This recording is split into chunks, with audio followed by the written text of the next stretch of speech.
Alrighty, we are back. We are heading into the fall, which is often the launch of Burlesque Festival season.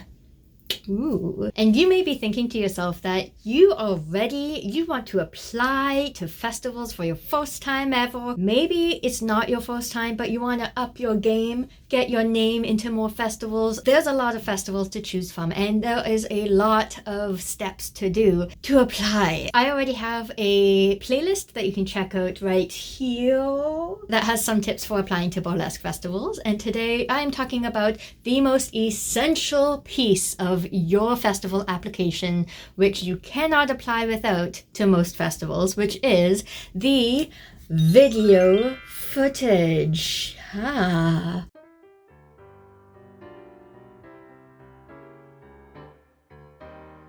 Burlesque festivals often require you apply with video footage. This is where you get your chance to shine, you get your chance to pop, you get to show what your act is and your personality, and really make yourself stand out from the rest of the applicants. If you're applying to festivals for the first time, you will probably notice that it is a much different process than performing in a regular show in your community. With burlesque festivals, the applications can be bigger, longer, more detailed, more expectations, rather than community shows which a producer might reach out to performers to invite. Maybe they'll get 10, maybe 20 applications. Burlesque festivals are a beast, and they can get up to 100, some of them 200. I hear Burlesque Hall of Fame gets 500 applications every year, and they only have so many spots that they can offer seats to. And so because of that, there's going to be more restrictions with timelines, less flexibility with when you can apply and how you can apply. So the producers and the adjudication teams can really see what you're bringing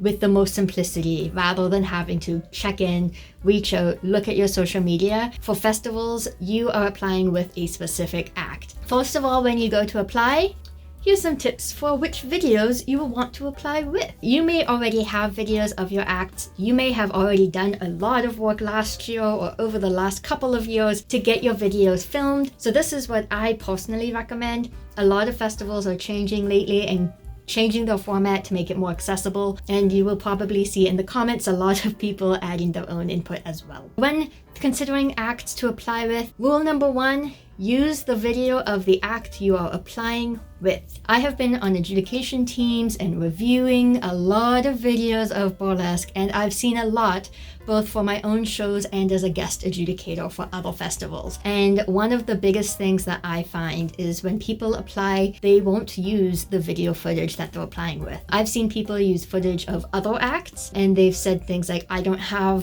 video footage of this act, however, here's me performing another act so you can get the vibe of how I perform. I understand the good intentions behind that, so producers can still get a sense of you and how you perform. Maybe it's seeing how you improvise, if you have moments of improvisation in your act, which is great and it's super helpful. Those are awesome for community shows. However, for festivals, producers and adjudication teams want to have as minimal interpretation as possible, and they want to know exactly what you're applying with. There are more stakes in a festival show because often they go to a bigger audience, they go to more people who might not be the typical burlesque audience, and so we want to make sure we know what you're applying with. And at the same time, when you are sending in your video, make sure you are using the full video. I have had people send in TikTok clips and reels and short promo videos. That does not do it. When we look at those videos, we want to see it from the beginning to the very end. Just like I can edit my YouTube videos to cut out all my ums and ahs and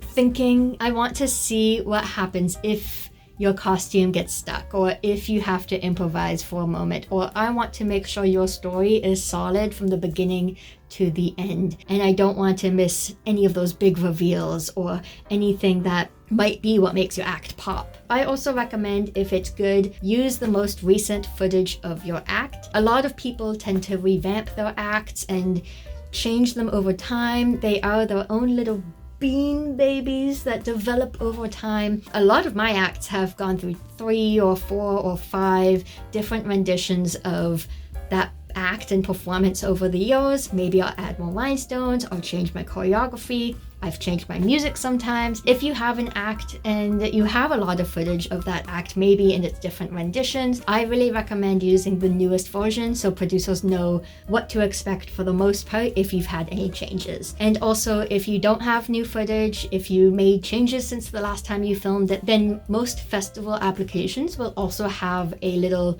spot that you can write a comment saying, I have changed my act, or I plan to change my act for the festival, and these are what the things I'm trying to do. I'm gonna add a new panel skirt, I'm going to change my choreography a bit, I'm learning new dance moves that I want to incorporate into it, or maybe new pasties. Being able to have those changes noted for the producers or the adjudication team can be super helpful, and there are some festivals that will only let you change so much of your act between the footage that you showed and the festival itself. Most festivals I find are pretty okay with any changes as long as you make note of them, but I know some that do want to make sure that they are knowing what they're hiring really well and knowing there's going to be not too many changes that's a completely different act than what you applied with. And last, if you are naming your act, label it with your name, so Cherry Cheeks, and then your act title, so Cherry Cheeks, Somebody to Love. Your title could be based off the song that you're using, or it can be a title of the act itself if you like.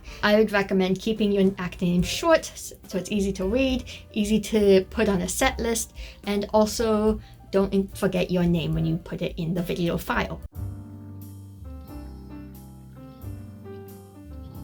And maybe you don't have any footage. Maybe you're planning for 2025. Maybe your goal as you go into the fall and the early spring of 2025, you want to get the video footage for the first time. And you're preparing way ahead to 2026. Round of applause for the people who are planning that far ahead. So tips for filming if you are getting somebody to film your act. It is very rare for producers to film shows, but most of the footage that I tend to find is either going to be footage that is professional by festivals who are filming those acts to give back to you, and the other one that is more common is you get a friend in the audience to film you on the phone. Both are very good, both are legit. One is much more easier to get than the other, especially if you have not been in festivals yet. So here's some tips for you to keep in mind and to tell your videographer friend what to plan for when filming. First of all, landscape mode. Landscape mode. This is the best mode you can film and you can submit. So much of the video or the act gets missed if it's in portrait mode. So I highly recommend you do landscape mode. Please ask your friends who are filming to do landscape mode, not portrait mode. Portrait mode is great for boomerangs. It's great for Instagram, YouTube Shorts, sometimes promotional materials if you're sending those in for Instagram. But if you're applying to a festival with a video of your act, you want the full landscape mode so we can see as much of you and that stage and how you use it and where those costumes go flying. I want to see more than just you in the frame. I want to see all of that negative space and how that gets used and how your costume pops from that stage, or how you pop from that stage as well. So keep in mind, this, not this. Yes, no. Landscape, portrait. As well, I recommend, again, when you're looking at videos or filming, this will depend on your phone quality if it is on a phone. Try to use a video that has good lighting. 70% of your performance is in your face, and as a producer or an adjudicator, I want to see how you're using that face. So a lot of lighting and cameras in particular can be very difficult to pick up your face. Sometimes you get washed out. Maybe if there's a colored wash on stage, it might just make you blend into the background the entire time. I feel so sad every time I see those acts because I know that performer is probably doing an amazing job. I can see their movements. I can see how they remove clothing, which is amazing, and I want to see the full effect of that act. But as soon as their face is washed out, if I don't see any of their own facial expressions or how they react to how they remove clothes, it can be very difficult and challenging. Similar to the previous 2 points, make sure I can see all of you. If you get footage from a festival, you will probably notice there's some editing, so it might go from your full body to a close-up of your face to a full body again, and a lot of changes throughout. that's totally fine and okay. But I recommend if you have someone filming for you, if they are zooming in, make sure you have at least a lot of the video that is of your full body as well. So again, so I can see how your entire body performs and not just your face. I know I said 70% of your performance is the face and the facial expressions, but I do also want to see that other 30% of you removing your clothes, showcasing your clothes, showcasing your body, showcasing your act and your story, really making sure that if you do have zoom ups or close-ups, that there is at least going to be a difference between those mixed in with full body shots. If you cannot get video footage of you on stage, maybe you're not allowed to film you on stage, maybe your friend is sitting really far back and there's people in the way, or maybe because of that distance the footage quality is not very good, there is no shame in applying with either footage at the studio or in your living room. I've seen a lot of burlesque acts and even accepted burlesque acts into my shows that were from living room footage or in the dance studio. Don't feel bad if you don't have like on stage. Of course, being on stage is going to be great because we can see the audience's reaction and how they take you in or how they might be like, ugh. But if you don't have that, if you have a brand new act that even you're just debuting, so maybe you don't have any footage yet, you are totally welcome to use that practice rehearsal. And I just recommend, if you're doing that, to make sure you have same tips as what I already mentioned, but also make sure you have your full costume that you're going to be using. And also the biggest one is make sure your camera is facing your front here. I have had acts that have applied to shows that have either been from the back and I've only seen the backside. We all love a good backside, but I miss a lot of how you interact with the audience that way. I've seen acts that are either from backstage through a curtain and it's from the performer from the side. I really appreciate performers who do their best, who do say this is what I've got or this is better than nothing, and I do agree. Being able to apply with anything so I can get a sense of what you are like on stage, even if it's from the side, that's fantastic. But again, the intention of this video is to make sure you have the best chances possible in getting a festival, and a lot of producers will appreciate seeing you from the front, see how you interact with the audience, and also if you turn around and show your back end to the audience, it has a bigger impact when I see it from the front. And maybe you have footage, maybe you are ready, you got it off your camera or off your friend's camera. You want to make a few changes to editing. So you will see when you apply to festivals, most festivals will have a minimum time limit. A lot of festivals will be 4 minutes, some will be 5. I think there might be some with 6 minutes if it's a group act, but every festival is going to be different, so be mindful of that. So if you're editing, I really recommend, if you have a really long MC introduction before you go on stage, to either cut it out so all we see is your name, say Cherry Cheeks, and then maybe the name of your act. If they have an introduction that is integral to your act, maybe there's a trigger warning, maybe there's a setup to what the meaning of your act is, or like the story behind it if it's really personal to you. I would say keep that in so that the producers and the adjudication team can have that context going into watching your act. If they're just talking to fill time because either you have to get into your costume off stage, or maybe they're just going back and forth with the audience, that's not relevant. I've seen a lot of videos where people apply and that's literally half the video. It could be an 8-minute video and 4 minutes is just the MC talking. I always cut that and make sure to cut the video again at the end after I go off stage.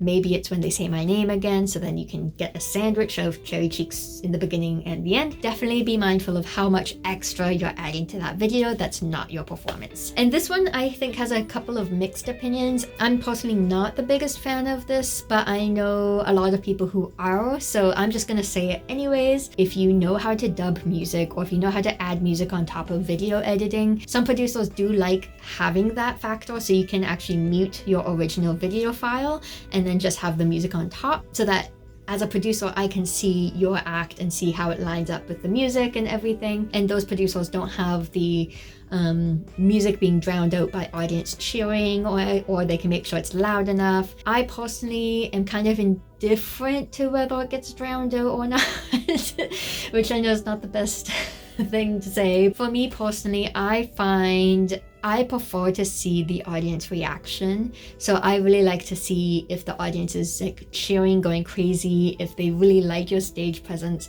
Maybe they're like very quiet because it's a very serious personal number and then they lose it at the end. I also personally find that sometimes when people dub over music, I find there can be a delay between the song itself and then your reveals. So that's another reason I don't personally like it. Again, everyone has their own opinions, so take with that what you want.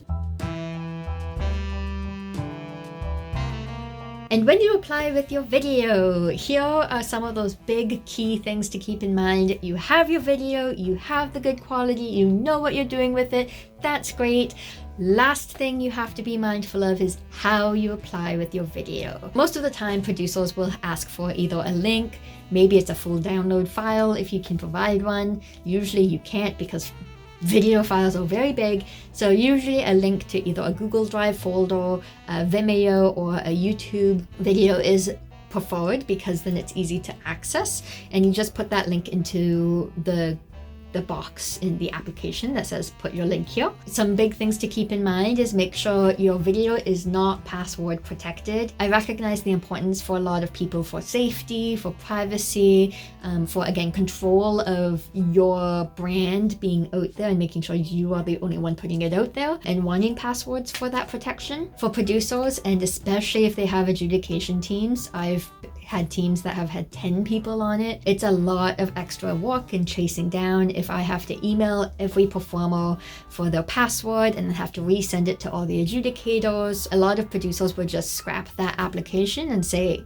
it's not applicable, which can really suck, especially if you paid money to apply to that festival. Making sure that as performers, we are checking all the boxes needed for producers to not get exhausted, not get upset, not get frustrated. We do live in a world where there's many different types of accessibility, especially to applying to shows, because it can be a really big process. I'm seeing a lot more festivals that are starting to have people available to help people apply if they need someone else to fill it out with them over Zoom, which is great, but making sure again you have those key pieces in line. However, on Vimeo and YouTube, you can often say only people with the link can access it, which is unlisted, which can also be a huge help if you're not wanting it to be public and available for anybody to see. And that's generally it. So those are some of my personal advice advice I have for when you want to apply with a video, and things to keep in mind about making videos or editing or recording your acts for applying to festivals. I do have a whole playlist that has a couple of videos for tips for applying or tips for doing your research, so make sure to check that out. If you are a producer, if you've been an adjudicator, what are some pieces of advice you have for applying to festivals, and what do you look for in videos? What are some things that you like to see, and what are some things you recommend avoiding? Put them down below. However, with that, I look forward to seeing you next time.